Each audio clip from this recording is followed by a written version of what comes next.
अगर हुकूमत चाहेगी कि इन दरगाहों को बंद कर दिया जाए, इन मसाजिद की हिफाजत के नाम पर, इनकी देखभाल के नाम पर अगर बंद कर दिया जाए या कह दिया जाए कि खाली जुमे की नमाज होगी, तो क्या अजीत पवार आकर बोलेंगे अस्सलातु खैरुल मिनन नौम?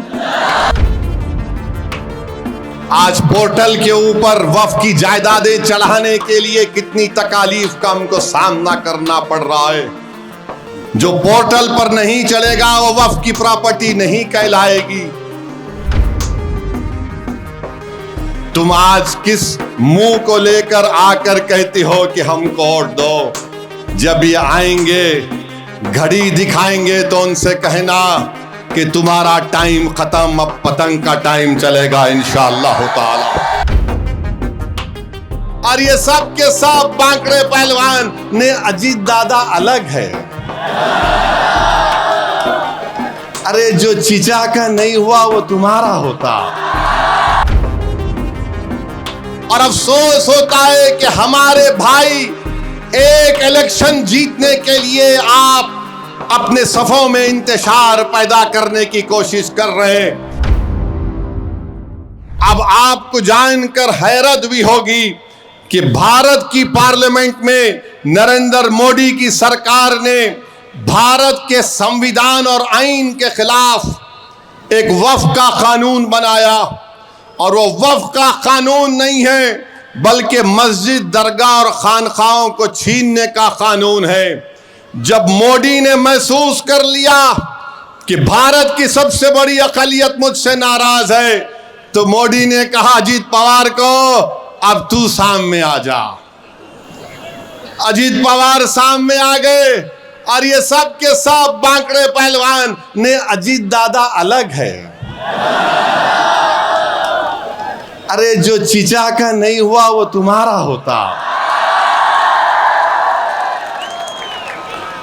पापियो, जिसने उसको पाल पोस के बड़ा किया, इतना बड़ा बनाया, उसको टाटा बाय बाय बोल दिया वो।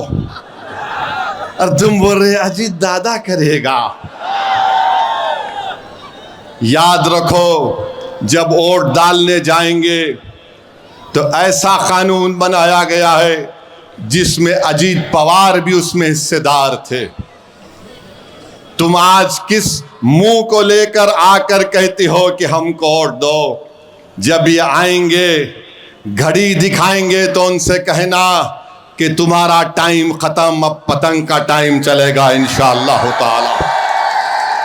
आप बताइए मेरे भाई, वक्फ यूजर को निकाल देना। आज पोर्टल के ऊपर वक्फ की जायदादें चढ़ाने के लिए कितनी तकालीफ का हमको सामना करना पड़ रहा है। जो पोर्टल पर नहीं चलेगा वो वक्फ की प्रॉपर्टी नहीं कहलाएगी। किसी भी मस्जिद पर कोई भी केस डाल दिया जाएगा।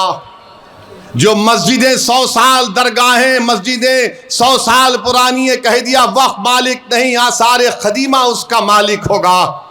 आसारे खदीमा नरेंद्र मोदी के मातहत काम करता है। बताओ, कल अगर हुकूमत चाहेगी कि इन दरगाहों को बंद कर दिया जाए, इन मसाजिद की हिफाजत के नाम पर, इनकी देखभाल के नाम पर अगर बंद कर दिया जाए या कह दिया जाए कि खाली जुमे की नमाज होगी, तो क्या अजीत पवार आकर बोलेंगे अस्सलातु खैरुल मिनन नौम?